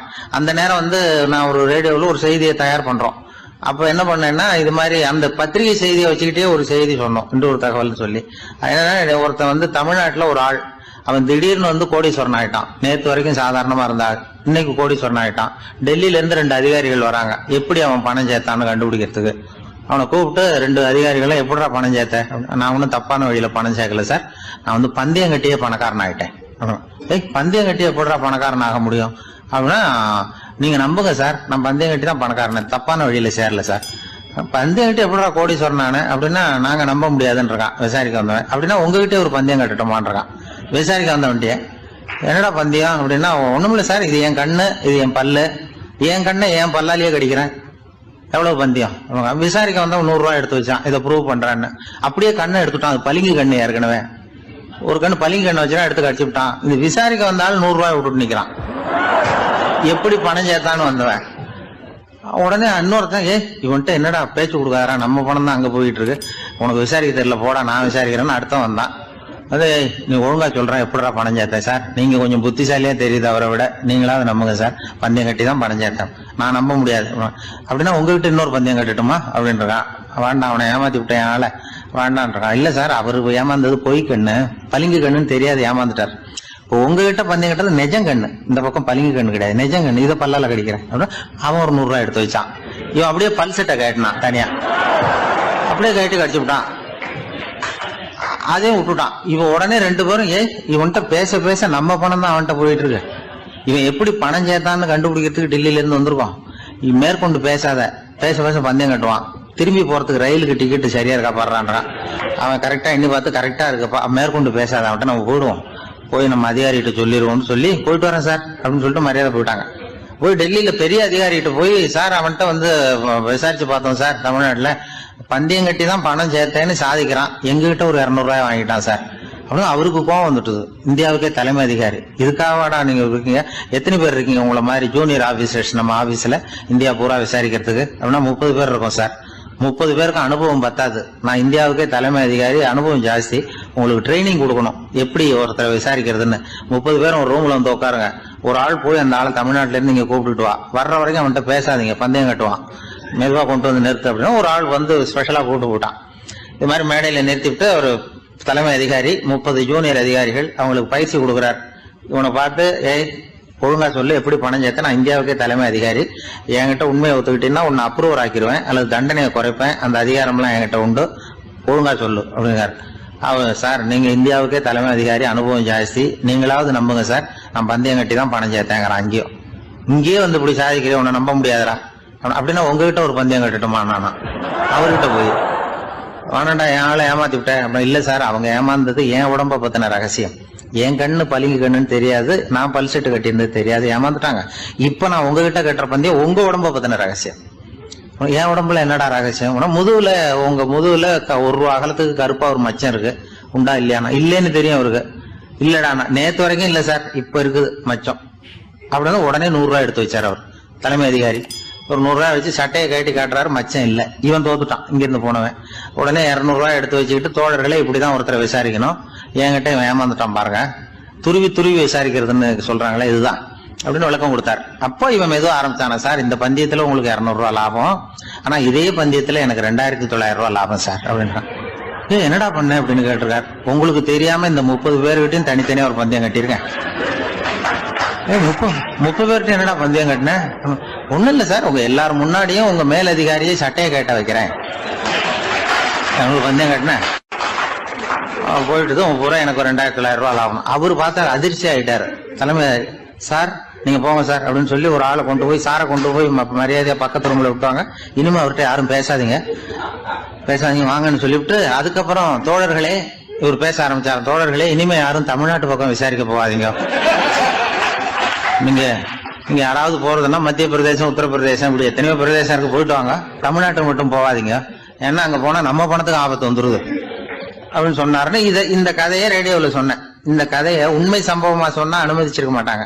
இந்த நகைச்சுவைக்கு உள்ள மரியாதை என்னன்னா, அது ஒரு கதை மாதிரி உண்டு பண்ணி இப்படி சொன்னதும், இதுல என்ன என்னுடைய விசேஷம்னா, இந்த ஸ்கிரிப்டை வாங்கிட்டு வர சொல்லி மந்திரியினுடைய பிஏ வந்தார். ஒரு மந்திரி அப்ப இருந்தவர். அவர் பிஏ அடிக்கடி வருவார். வந்து இந்த போன நேற்று முந்தா நாள் ரேடியோவில் சொன்ன அந்த இன்னொரு தகவல் காப்பி ஒண்ணு வாங்கிட்டு வா அப்படி இப்படின்னு கூப்பிடுவார். மேடையில பேசுறதுக்கு எங்களுக்கு தேவை, உபயோகப்படும்னு கேட்பார். அவரு இந்த நிகழ்ச்சி வந்தப்போ உடனே அன்னைக்கு வந்துட்டார் அந்த பிஏ. இன்னைக்கு காலையில சொன்னீங்களே சார், மந்திரி கேட்கிறாரு மேடையில பேசுறதுக்கு அப்படின்னு. நான் அப்பதான் ஆச்சரியப்பட்டேன். பாருங்க, இந்த நகைச்சுவைக்கு உள்ள மரியாதை. அவரே கேட்கிறார், சொல்லப்பட்டதே அவரை பத்தி தாங்கிறது தெரியாம அவரே எப்படி சொல்ல. அதுதான் சிரிப்புக்குள்ள மரியாதைங்கிறது. அது யாரை பத்தி சொல்றோமோ அவருக்கு தெரியாம கூட சொல்லலாம். அதை அப்படி இது உண்மையில நடந்த சம்பவம். அந்த அமைச்சர் இப்ப இல்ல, உயிரோட எல்லாம் இருந்து வாங்கிட்டு இருந்தார். கிராமத்துல ஒருத்தன் வந்து தன்னுடைய நகங்களை வெட்டிக்கிட்டு இருந்தான். வெட்டி முடிச்சதும் ஒரு வயசானவர் அவனை பார்த்து, அதையெல்லாம் அடுத்தவன் கண்ணில் படுறது மாதிரி போட்டுறாதப்பா, ஆபத்துன்னார். என்ன ஆபத்துன்னு கேட்டான் இவன். எவனாவது பில்லி சூனியம் வைக்கிறவன் எடுத்துட்டு போயிட போறான் அப்படின்னாரு அவர். வேண்டாத ஒருத்தனுக்கு ஏதாவது கெடுதல் பண்ணணும்னா உடனே மந்திரவாதியை தேடி போறது உண்டு. மந்திரவாதி என்ன பண்ணுவார்னா, யாருக்கு சூன்யம் வைக்கணுமோ அவனோட காலடி மண்ணு, முடி, நகம் இதையெல்லாம் அவனுக்கு தெரியாம எடுத்துட்டு வா அப்படிம்பார். இது மட்டும் இல்ல, அழுக்கு துணி, வேறு மனித உருவம் மாதிரி செய்யப்பட்ட பொம்மை, இதெல்லாம் கூட மந்திரவாதிகள் பயன்படுத்துறது உண்டு. இதெல்லாம் ஏமாத்து வேலை. மனிதனுடைய முடி, நகம் இதெல்லாம் வெட்ட வெட்ட வளருது இல்லையா, அதனால அதுக்குள்ள உயிர் இருக்கிறதாக ஆதி மனிதர்கள் நம்பி இருப்பாங்க. அதனால மனுஷங்கிட்ட இருந்து அதெல்லாம் பிரிக்கப்பட்ட பிறகும் கூட அதுகளுக்கும் அந்த மனுஷனுக்கும் தொடர்பு இருக்கிறதாக அவங்க நம்பினாங்க.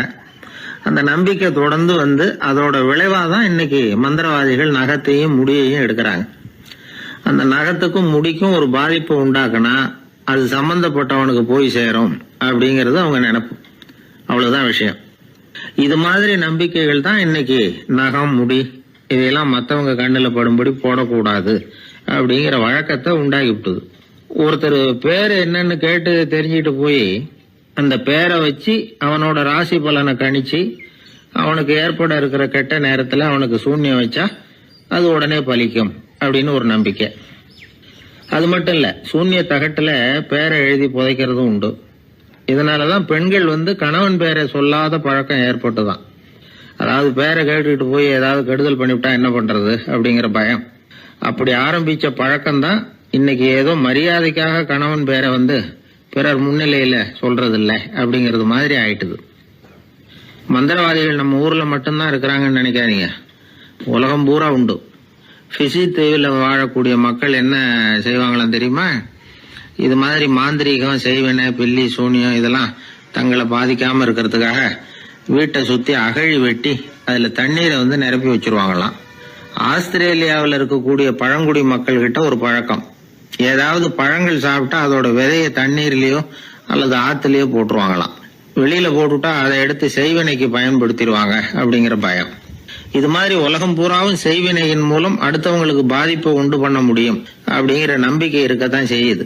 பொதுவா எல்லா ஊர்லயுமே நகம், முடி, காலடி மண்ணு, மனித உருவ பொம்மை இததான் மந்திரவாதிகள் பயன்படுத்துறாங்களாம். இந்த பில்லி, சூனியம், செய்வினை இதுல இருக்கிற உண்மை என்ன தெரியுமா? நகமோ முடியோ எதையும் செய்யறது இல்ல, சம்பந்தப்பட்டவனுக்கு ஏற்படுற பயம் இருக்கு பாருங்க, அதுதான் பாதிக்கும். இது மனநிலையை பொறுத்த விஷயம். வேற விஞ்ஞான ரீதியான பாதிப்பு இதுல வந்து எதுவும் கிடையாது. நம்ம ஊர்ல ஏற்பட்ட பகுத்தறிவு சிந்தனைகள், மூட நம்பிக்கைகளை எவ்வளவோ குறைச்சிருக்குது. இருந்தாலும் ஏமாந்து போறவங்க இன்னும் இருந்துகிட்டு தான் இருக்கிறாங்க. இந்த காலத்துல சின்ன குழந்தைகளை கூட ஏமாத்துறது கஷ்டம். ஒரு குழந்தை கேட்டுதான், ஏன்பா பிரார்த்தனை பண்ணுனா நமக்கு எல்லாம் கிடைக்குமா அப்படின்னு தான். ஓ கிடைக்குமே அப்படின்னாராம் அப்பா. நீ வச்சிருக்கிறிய பேனா அது கூட கிடைக்குமா அப்படின்னு கேட்டுதான் குழந்தை. ஓ கிடைக்கும் அப்படின்னாராம். அப்படின்னா நீ வச்சிருக்கிற பேனாவை என்கிட்ட கொடுத்துரு, அதுக்கப்புறம் நீ பிரார்த்தனை பண்ணி வேற ஒரு பேனாவை வாங்கிக்கோ அப்படின்னு தான் அந்த சின்ன குழந்தை. ஒரு ராஜா இருந்தார். அவர் ஒரு பெரிய கோயில் கட்டினார். பல ஊர்கள்ல இருந்து சிற்பிகள்லாம் கொண்டுகிட்டு வந்தார். அழகழகா சிற்பங்களை செய்ய சொன்னார். ஊர்ல உள்ள ஜனங்களும் கோயில் கட்டுறதுக்கு அவங்களால முடிஞ்ச உதவியை செஞ்சாங்க. ராத்திரி பகலா வேலை நடக்குது. கோயில் கொஞ்சம் கொஞ்சமா வசந்துகிட்டே வந்துட்டுது. அந்த ஊர்ல ஒரு வயசான அம்மா இருந்தாங்க, ரொம்ப ஏழை. அவங்களுக்கு மனசுக்குள்ள ஒரு உறுத்தல், இந்த ஊர்ல எல்லாரும் இந்த கோவில் கட்டுறதுக்கு அவங்களால முடிஞ்ச உதவியை பண்ணிட்டு இருக்கிறாங்க, நம்மளால ஒன்றும் பண்ண முடியலையே அப்படின்னு நினைச்சு கவலைப்பட்டாங்க. அவங்களுக்கு மனசு கேட்கல, ஏதாவது செய்யணும் நம்மளால முடிஞ்சது அப்படின்னு யோசனை பண்ணாங்க. நல்ல வெயில் நேரத்துல சிற்பிகள்லாம் ரொம்ப சிரமப்பட்டு சிலை வடிச்சுக்கிட்டு இருக்கிறாங்கல்ல, அவங்களுக்கு அந்த நேரம் தாகம் எடுக்குமே.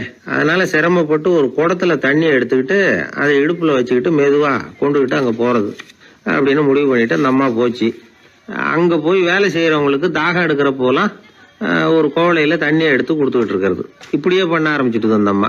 ஏதோ அந்த அம்மாவால முடிஞ்ச ஒரு சின்ன உதவி அது. இப்படி கொஞ்சம் கொஞ்சமா வேலை நடந்தது. கோபுரம் வசந்தது, எல்லா வேலையும் முடிஞ்சது. இனிமே கடைசியா கற்ப கிரகத்தின் மேல விமானம் அமைக்க வேண்டியதுதான் பாக்கி. அந்த வேலையும் ஆரம்பமாச்சு. அந்த சிற்பிகள்லயே அனுபவசாலியான ஒருத்தர் இந்த அம்மாவை தேடிட்டு வந்தார். பாட்டி, உங்ககிட்ட இருக்கிற ஏதாவது ஒரு பொருளை கொடுங்க, அந்த விமானத்துல வைக்கலாம் அப்படின்னு நாங்க நினைக்கிறோம் அப்படின்னார். இந்த அம்மாவுக்கு ஒன்றும் புரியல. ஏதாவது இருந்தாவில கொடுக்கலாம், எதுவும் இல்லையே, என்ன பண்றது யோசனை பண்ணாங்க. இத பாருப்பா, என்கிட்ட என்ன இருக்கு, இந்த வாசப்படியில கிடக்குது, இந்த கல்லு தான் இருக்குது, வேணும்னா இத எடுத்துட்டு போங்க அப்படின்னாங்க. உடனே அந்த கல்லை பேத்து எடுத்துட்டு போயிட்டாங்க அவங்க. அங்க போய் பார்த்தா என்ன ஆச்சரியம், அந்த விமானத்து உச்சியில கலசங்களை அமைக்கிறதுக்கான பிரம்ம எந்திரத்தை மூடுற கருங்கல் ஒண்ணு தேவையா இருந்தது. இவங்க எடுத்துட்டு போன கல்லு அதுக்கு ரொம்ப பொருத்தமா அமைஞ்சு போச்சு. ஏதோ அதுக்காகவே அளவெடுத்து செஞ்சது மாதிரி அமைஞ்சுட்டுது. அந்த கல்லையே அங்க அப்படியே பதிச்சுட்டாங்க. ஒரு வழியா கோவிலை கட்டி முடிச்சாங்க. அடுத்தது கும்பாபிஷேகம், அதுவும் ரொம்ப சிறப்பா கோலாகலமா நடந்து முடிஞ்சது. இவ்வளவையும் பார்த்த அந்த ராஜாவுக்கு மனசுக்குள்ள ரொம்ப பெருமையா இருந்தது. இவ்வளவு பெருசா இந்த கோவில் உருவாகிறதுக்கும் இவ்வளவு சிறப்பா இந்த விழா நடக்கிறதுக்கும் நாம தானே காரணம் அப்படின்னு மனசுக்குள்ள நினைச்சுக்கிட்டார். இப்படி நினைச்சுக்கிட்டே அன்னைக்கு ராத்திரி அரண்மனையில படுத்து தூங்கினார். உடனே ஒரு கனவு. ஆண்டவனே அந்த ராஜாவோட கனவுல வந்தார். ராஜா ஆண்டவனை வணங்கினார். இறைவா, உங்களுக்காக நான் கட்டி இருக்கிற கோவில் எப்படி இருக்குது, நல்லா இருக்குதா அப்படின்னு கேட்டார் ராஜா. அதுக்கு இறைவன் சொன்ன பதில் என்ன தெரியுமா, நீ கட்டின கோவில்ல அந்த கிழவியோட நிழல்ல நான் சுகமா இருக்கிறேன் அப்படின்னாராம். இப்படி சொல்லிவிட்டு கடவுள் மறைஞ்சுட்டார். கனவு கலைஞ்சுது. ராஜா விசாரிச்சார், யார் அந்த கிழவி அப்படின்னு. எல்லாரும் விவரத்தை சொன்னாங்க. அப்பதான் ராஜா நினைச்சு பார்த்தார், இந்த கோவிலை நானே கட்டினதாக ரொம்ப பெருமைப்பட்டுக்கிட்டேன். ஆனா அந்த வயசான அம்மா வீட்டு வாசல்ல கிடந்த கல்லு அது இறைவனுக்கு சுகமான நிழல் கொடுக்கறதாக சொல்றாரு அப்படிங்கறத எண்ணி பார்த்தார். நான்கிற எண்ணம் நழுவி போயிட்டுதான். கோபுரம் எவ்வளவு பெருசுங்கிறது முக்கியம் இல்ல, குணம் எவ்வளவு பெருசுங்கிறது தான் முக்கியம். அந்த வயசான அம்மா நம்ம நாட்டுல வாழறது தான் நமக்கு உண்மையான பெருமை அப்படின்னு நினைச்சாராம் ராஜா. இந்த காலத்திலயும் ஒரு ஊர்ல ஒரு கோவில் கட்டினாங்க. எல்லா ஜனங்களும் அவங்களால முடிஞ்சதை செஞ்சாங்க. நம்மால் ஒருத்தன் அந்த திருப்பணி குழு தலைவரை போய் பார்த்தான். நான் ஏதாவது ஒத்துழைக்கணுமா ஐயா அப்படின்னு ரொம்ப பணிவா கேட்டான். திருப்பணி குழு தலைவர் சொன்னார், இத பாருப்பா, இந்த கோவில் கட்டி முடிக்கிற வரைக்கும் உன்னுடைய ஒத்துழைப்பு எதுவும் தேவையில்லை. கட்டி முடிச்சு கும்பாபிஷேகம் ஆனதுக்கு அப்புறம் தான் உன்னுடைய ஒத்துழைப்பு ரொம்ப அவசியம் அப்படின்னார். அதுக்கப்புறம் நான் என்ன செய்யணும் சொல்லுங்கன்னா, இவன் இந்த சாமி சிலையை நீ திருடிட்டு போகாம இருக்கணும், அவ்வளவுதான் அப்படின்னாராம் அவர். ஆங்கிலேய ஆட்சி இந்தியாவில் நடந்துகிட்டு இருந்த காலம். மூதறிஞர் ராஜாஜி சேலத்துல வழக்கறிஞரா தொழில் நடத்திட்டு இருக்கிறார்.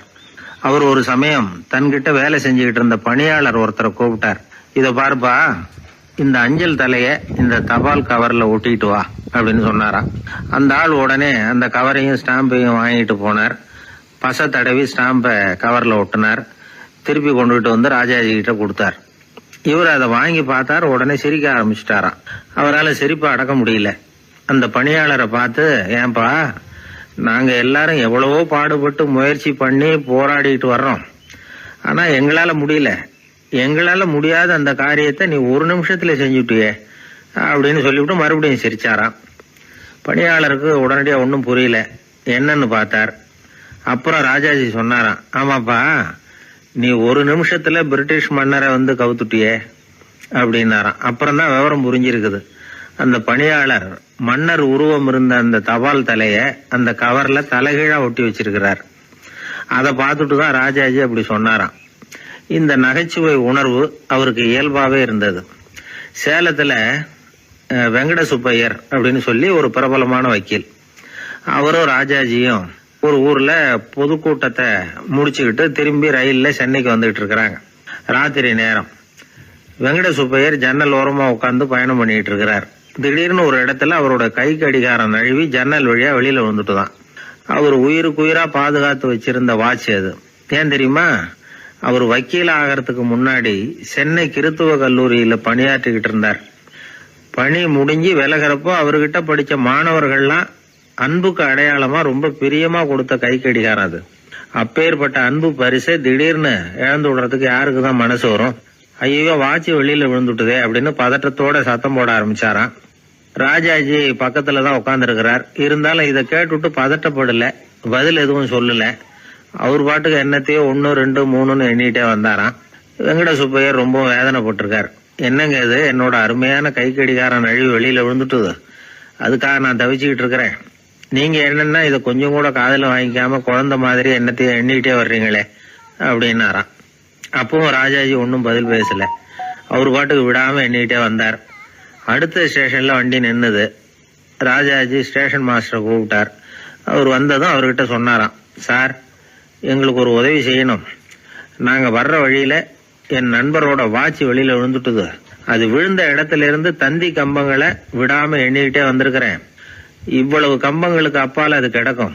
தயவு பண்ணி யாரையாவது அனுப்பி அதை தேட ஏற்பாடு பண்ணுங்க. அது கிடைச்சுட்டுதுன்னா எங்களால முடிஞ்ச அன்பளிப்பு தர்றோம். அது மட்டும் இல்ல, எங்களுக்கு ஒரு லெட்டர் போடுங்க, கிடைச்சுட்டுதுங்கிற விவரத்தை நாங்க வந்து வாங்கிக்கிறோம் அப்படின்னு எல்லாம் சொன்னாங்களாம். அப்படின்னு சொல்லி முகவரியெல்லாம் கொடுத்துட்டு வந்துட்டாங்க அவங்க. கொஞ்ச நாள்ல அந்த கடிகாரமும் வந்து சேர்ந்துட்டுதான். இது எதுக்கு சொல்றாங்கன்னா, பதற்றம் அடையக்கூடாது அப்படிங்கறது ரொம்ப முக்கியம். பதற்றம் அடையக்கூடிய நேரத்துல கூட அறிவை சிதற விடாம செயல்படுத்துற சாமர்த்தியம் எல்லாருக்கும் சுலபமா வந்துடாது. அவரோட நகைச்சுவை உணர்வுக்கு இன்னொரு உதாரணம். ஒரு தடவை அவரை பாக்குறதுக்கு ஒரு நண்பர் வந்தாராம். என்னப்பா பண்ணிட்டு இருக்கிற அப்படின்னு விசாரிச்சிருக்கார் ராஜாஜி. இப்ப நான் நிறைய கதை கட்டுரை எல்லாம் எழுதுறேன் சார், புத்தகம் போடுறேன் அப்படின்னாராம் வந்தவர். அப்படின்னா சாப்பாட்டுக்கு என்ன பண்ற அப்படின்னு கேட்டாராம் ராஜாஜி. இங்க எழுத்த நம்பி யாரும் காலம் தள்ள முடியாதுங்கிறத அவ்வளவு தெளிவா அவர் புரிஞ்சு வச்சிருக்கிறார். என்னுடைய நண்பர் ஒருத்தர், அவர் விரல்ல நகமே இருக்காது. என்ன காரணம்னு நினைக்கிறீங்க? எல்லாத்தையும் அவரே கடிச்சு துப்பிடுவார். அப்படி ஒரு பழக்கம். சின்ன குழந்தைகள் நகம் கடிக்குது, விரல் சூப்புது. இதுக்கு என்ன காரணம் தெரியுமா? குழந்தைகள் மனசுல ஏற்படக்கூடிய ஒருவித பாதுகாப்பின்மை, இன்செக்யூரிட்டி, அல்லது தான் சரியா கவனிக்கப்படல அப்படிங்கிற எண்ணத்தோட வெளிப்பாடு தான் அது அப்படிங்கிறாங்க டாக்டர்கள். சில இடங்கள்ல 2வது குழந்தை பிறந்த உடனே பெரியவர்கள் கவனம் முதல் குழந்தைகிட்ட இருந்து கொஞ்சம் விலகி 2வது குழந்தைகிட்ட போயிடும். அந்த சமயத்துல முதல் குழந்தைக்கு இந்த பழக்கம் ஏற்படுறதுக்கு வாய்ப்பு உண்டா. சில குடும்பங்கள்ல கணவன் மனைவி 2 பேருமே வேலைக்கு போறவங்களா இருப்பாங்க. குழந்தை ரொம்ப நேரத்துக்கு பெத்தவங்களை பிரிஞ்சு இருக்க வேண்டிய சூழ்நிலை இருக்கும். குழந்தை ஒரு பாதுகாப்பின்மையை உணர ஆரம்பிக்கும். இந்த பழக்கம் வந்துடும். அதனால ஒரு குழந்தைக்கு தான் ஒதுக்கப்படுறோம் அப்படிங்கிற நினைப்பு வராம பாத்துக்கணும்.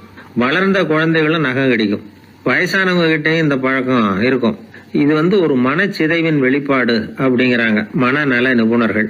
அம்மா அப்பா திட்டினாலும் சரி, அல்லது ஆசிரியர் திட்டினாலும் சரி, இந்த பழக்கம் வந்துடும். நாம தவறு பண்ணிட்டோம் அப்படிங்கிற நினைப்பு வர்ற சமயம் நகம் கடிக்க ஆரம்பிச்சிருவோம். ஏதோ ஒண்ணு அடையணும் அப்படின்னு நினைக்கிறோம், அதை அடைய முடியல. இப்படி ஒரு ஏக்கம் வர்ற சமயத்திலேயும் சில பேர் நகத்தை கடிக்க ஆரம்பிச்சிருவாங்க. ஒரு பெரிய அதிகாரி, தனியார் நிறுவனத்துல வேலை பார்க்கறவரு, அவரு டென்ஷன் ஆயிட்டாருன்னா உடனே அறைக்கு அதை சாத்தி விடுவாங்களாம். அவரே சாத்திக்குவாராம். அப்படி சாத்திக்கிட்டு உள்ள எதையாவது வெறிச்சு பார்த்துக்கிட்டே நகத்தை கடிக்க ஆரம்பிச்சிருவாராம். இந்த பழக்கம் உலகம் பூரா உண்டு. நகம் கடிக்கிறவங்களை அந்த பழக்கத்திலிருந்து மீட்கிறதுக்கு என்ன வழி அப்படின்னு லண்டன்ல உள்ள அழகியல் நிறுவன நிபுணர்கள் யோசனை பண்ணி பார்த்துருக்குறாங்க. சில ஆய்வுகள் பண்ணி பார்த்தாங்களாம். அவங்க என்ன பண்ணாங்க தெரியுமா? நகம் கடிக்கிற பழக்கம் உள்ளவங்களையெல்லாம் தேடி பிடிச்சாங்க. அவங்களையெல்லாம் 3 பிரிவா பிரிச்சுக்கிட்டாங்க. ஒரு பிரிவு கிட்ட என்ன சொன்னாங்கன்னா, உங்களுக்கு நகத்தை கடிக்கணுங்கிற நினைப்பு வர்றப்போவெல்லாம் டைரி எழுத ஆரம்பிச்சிருங்க அப்படின்னாங்களாம். இன்னொரு பிரிவு கிட்ட, உங்களுக்கு அந்த நினைப்பு வர்றப்போவெல்லாம் உங்க நகத்துக்கு வண்ணம் பூச ஆரம்பிச்சிருங்க, அழகுபடுத்த ஆரம்பிச்சிருங்க, நெயில் பாலிஷ் போடுறாங்களே அது மாதிரி. அப்படி ஒரு யோசனை சொல்லியிருக்காங்க. 3வது குழுவினர்கிட்ட, உங்களுக்கு நகத்தை கடிக்கணுங்கிற எண்ணம் வர்றப்போலாம் விரல்களை இறுக்கமா மூடி வச்சுக்கிட்டு வேற விஷயங்கள்ல கவனம் செலுத்துங்க அப்படின்னு சொன்னாங்களாம். இப்படி 3 வித முயற்சி பண்ணி பார்த்ததுல கடைசியா அவங்க என்ன கண்டுபிடிச்சாங்க தெரியுமா? 3வது குழு செஞ்சதுல நல்ல பலன் கிடைச்சதாம். அதாவது நகம் தெரியாதபடிக்கு விரலை இறுக மூடிக்கிட்டு வச்சுக்கிட்டோம்னா அந்த பழக்கம் மாறுதான். அப்படி இருந்தவங்க கிட்ட இந்த நகம் கடிக்கிற பழக்கம் மெதுவா குறைஞ்சு போச்சான். அதனால நகம் கடிக்கிற பழக்கம் உள்ளவங்க இதை முயற்சி பண்ணி பார்க்கலாம். ஒரு ஆள் இருந்தார், அவருக்கு எப்ப பார்த்தாலும் நகத்தை கடிச்சுக்கிட்டே இருக்கணும், அப்படி ஒரு பழக்கம். அதனால அவர் விரல்ல எப்பவும் நகம் இருக்கிறது இல்ல, விரல் இருக்கிறதே பெரிய ஆச்சரியம். அவருக்கு திடீர்னு உடம்புல அரிப்பு, சொரிஞ்சிக்க முடியல, அரிப்பும் நிக்கல. ஒரு வாரம் தொடர்ந்து கஷ்டப்பட்டார். கடைசியா ஒரு டாக்டர் கிட்ட ஓடினார். அவர் எல்லாத்தையும் விவரமா கேட்டுக்கிட்டு கடைசியா கொஞ்சம் மாத்திரை கொடுத்து வேலைக்கு ஒண்ணு சாப்பிடு அப்படின்னாராம். இந்த மாத்திரை எதுக்கு டாக்டர்? அரிப்பு நிக்கிறதுக்கா அப்படின்னாராம். இல்ல நகம் வளர்றதுக்காக அப்படின்னாராம் இந்த டாக்டர். ஒரு கோவில்ல ஆன்மீக சொற்பொழிவு நடந்துகிட்டு இருக்குது. ஒரு பெரியவர் பேசிக்கிட்டு இருக்கார். கடவுளை பத்தியும் சொர்க்கத்தை பத்தியும் மனுஷனை பத்தியும் அவர் விவரமா பேசுறார். எல்லாரும் உட்கார்ந்து கேக்குறாங்க. அந்த கூட்டத்துல ஒரு தத்துவ ஞானியும் உட்கார்ந்து இருக்கிறார். அவரு அவருடைய நண்பர். பேசி முடிச்சதும் அந்த பெரியவர் மேடையை விட்டு இறங்கினார். நேரா அந்த தத்துவ ஞானி கிட்ட வந்தார். எப்படி இருந்தது என்னுடைய பேச்சு அப்படின்னு கேட்டார். நீங்க பேசினது ஒண்ணுக்கு ஒண்ணு முரண்பாடா தெரிஞ்சது அப்படின்னாரா இவரு. நான் என்ன அப்படி தப்பா பேசிவிட்டேன் அப்படின்னாரா அவரு. கடவுளை நம்புகிறவன் சொர்க்கத்துக்கு போவான்னு சொன்னீங்க, அப்புறம் நல்ல விதமா வாழறவன் சொர்க்கத்துக்கு போவான்னு சொன்னீங்க அப்படின்னாராம். இதுல என்ன முரண்பாடுன்னு கேட்டிருக்காரு அவர். இதுலதான் முரண்பாடு தெரியுது எனக்கு. அதாவது இங்க ஒருத்தன் எல்லா தப்பும் பண்ணிட்டு இருக்கிறான், அவன் கடவுளை நம்பினான்னா அவன் சொர்க்கத்துக்கு போவானா? இது என்னுடைய முதல் கேள்வி. இல்லைன்னா ஒருத்தன் எந்த தப்பும் பண்ணல, ரொம்ப ஒழுங்கா வாழ்ந்துகிட்டு இருக்கிறான், ஆனா அவன் கடவுளை நம்பல, அவன் என்ன நரகத்துக்கு தான் போவானா? கடவுள் நம்பிக்கை உள்ள ஒரு திருடன் என்ன ஆவான், எங்க போவான்? கடவுள் நம்பிக்கையே இல்லாத ஒரு நல்லவன் என்ன ஆவான், எங்க போவான்? ஒருத்தன் இங்க கடவுள் நம்பிக்கையோட வாழறது முக்கியமா அல்லது நல்லவனா வாழறது முக்கியமா? இதுதான் இவர் கேட்ட கேள்வி. இதை கேட்டதும் அந்த பெரியவர் குழம்பி போட்டார். அவர் சொன்னது நியாயம் தானே. கடவுளை நம்புறவன் தான் சொர்க்கத்துக்கு போவான்னா பேசாம கடவுளை நம்பிக்கிட்டு இந்த உலகத்துல எல்லா தப்பும் பண்ணிட்டு இருக்கலாமே. பேச்சாளர் குழப்பத்தோட வீட்டுக்கு போனார். படுத்து தூங்கினாரு. ஒரு கனவு வந்தது. கனவுல அவர் ஒரு ரயில்ல வேகமா போயிட்டு இருக்கிறார். எதிரில் உட்கார்ந்து இருக்கிறவரை பார்த்து நாம இப்ப எங்க போறோம்னு கேட்டார். சொர்க்கத்துக்கு போயிட்டு இருக்கிறோம் அப்படின்னாங்களாம். ரயில் போய் நின்னுது. இவர் இறங்கினார். இங்க கௌதம புத்தர் இருப்பார், சாக்ரட்டிஸ் இருப்பார், அவங்கள பாக்குறதுக்கு ஒரு நல்ல வாய்ப்பு அப்படின்னு நினைச்சுக்கிட்டே அங்கேயும் இங்கேயும் பார்த்தார். அங்க யாருமே இல்ல. ஒரே பாலைவனம் மாதிரி இருக்குது. பச்சை இல்ல, பசுமை இல்ல, பூக்கள் இல்ல, மரம்லாம் மொட்டையா நிக்குது. எலும்பும் தோலுமா சில முனிவர்கள் அங்கேயும் இங்கேயுமா உட்கார்ந்து இருக்கிறாங்க. இவர் அவங்க கிட்ட போய் இந்த புத்தர், சாக்ரட்டிஸ் இவங்க எல்லாம் எங்க இருக்கிறாங்கன்னு கேட்டாராம். அப்படி யாரும் இங்க இல்லையே, அவங்க எல்லாம் யாரு அப்படின்னு திருப்பி கேட்டிருக்கிறாங்க. இவருக்கு அதிர்ச்சியா போச்சு. அப்படின்னா அவங்க எங்க போயிருப்பாங்க? உடனே ரயில் நிலையத்துக்கு ஓடி வந்தார். அப்பதான் நரகத்துக்கு ஒரு ரயில் புறப்பட்டுக்கிட்டு இருந்தது. அங்க இருந்து அதுல ஏறி உட்கார்ந்தார். ரயில் வேகமா போச்சு. நரகம் நெருங்க நெருங்க காற்று குளிர்ச்சியா வீச ஆரம்பிச்சுதான். வெளியில பசுமையா இருந்துதான். அழகான மலர்கள், அழகான நீர்நிலைகள், நந்தவனங்கள், ரொம்ப அருமையா இருக்குது. ரொம்ப அங்க இருந்தவங்க எல்லாம் ரொம்ப மகிழ்ச்சியா உல்லாசமா வேற இருந்திருக்கிறாங்க. எங்க பார்த்தாலும் ஆடல் பாடல் உற்சாகம். இவர் ரயில விட்டு இறங்கினார். அவருக்கு சந்தேகம், இதுவா நரகம் அப்படின்னு விசாரிச்சிருக்காரு. ஆமா இதுதான் நரகம் நாங்களாம். எனக்கு ஒரு சந்தேகம் இருக்காரு. என்னன்னு கேட்டிருக்காங்க. கௌதம புத்தரும், சாக்ரட்டிஸும், லாவோஸும் இவங்க மாதிரி இன்னும் பல பேரும் கடவுள் நம்பிக்கை இல்லாதவங்க, அவங்க எல்லாம் இங்க இருக்கிறாங்களா அப்படிங்கறதுதான் என்னுடைய சந்தேகம் அப்படின்னாராம். இப்ப அவங்க சொல்லி இருக்கிறாங்க, இப்ப நீங்க பாக்குறீங்களே பசுமையும் பச்சை பயிர்களும் ஆடல் பாடல்களும் அழகிய மலர்களும், இது எல்லாமே கௌதம புத்தரும் சாக்ரட்டிஸும் அது மாதிரி மகான்களும் இங்க வர ஆரம்பிச்ச பிறகுதான் உண்டாக ஆரம்பிச்சது. இந்த பிரதேசத்தை அவங்க அப்படியே மாத்திவிட்டாங்க. இப்போலாம் இங்க இருக்கிறவங்க யாரும் சொர்க்கத்துக்கு போறதுக்கே ஆசைப்படுறது இல்ல அப்படின்னாங்களாம். இந்த அதிர்ச்சியிலேயே அந்த பெரியவர் கனவு கலைஞ்சி முடிச்சுக்கிட்டார். இதுல இருக்கிற கருத்து என்னன்னா, நல்லவர்கள் எங்க இருக்கிறாங்களோ அந்த இடத்துக்கு பேர் தான் சொர்க்கம். சொர்க்கம் நரகம்ங்கிறதெல்லாம் ஆன்மீக பண்புகள், அவ்வளவுதான். ஒரு ஊர்ல 2 இணைபிரியாத நண்பர்கள். ஒருத்தன் கேட்டான், இப்ப கடவுள் நம்ம முன்னாடி உங்க 2 பேர்ல யாராவது ஒருத்தர் மட்டும் என்னோட சொர்க்கத்துக்கு வரலாம் அப்படின்னு கூப்பிட்டா நீ என்ன சொல்லுவேன்னு கேட்டானா. இவன் ரொம்ப பெருந்தன்மையா உன்னையே அழைச்சிட்டு போக சொல்லிடுவேன் அப்படின்னு இருக்கான். அப்படின்னா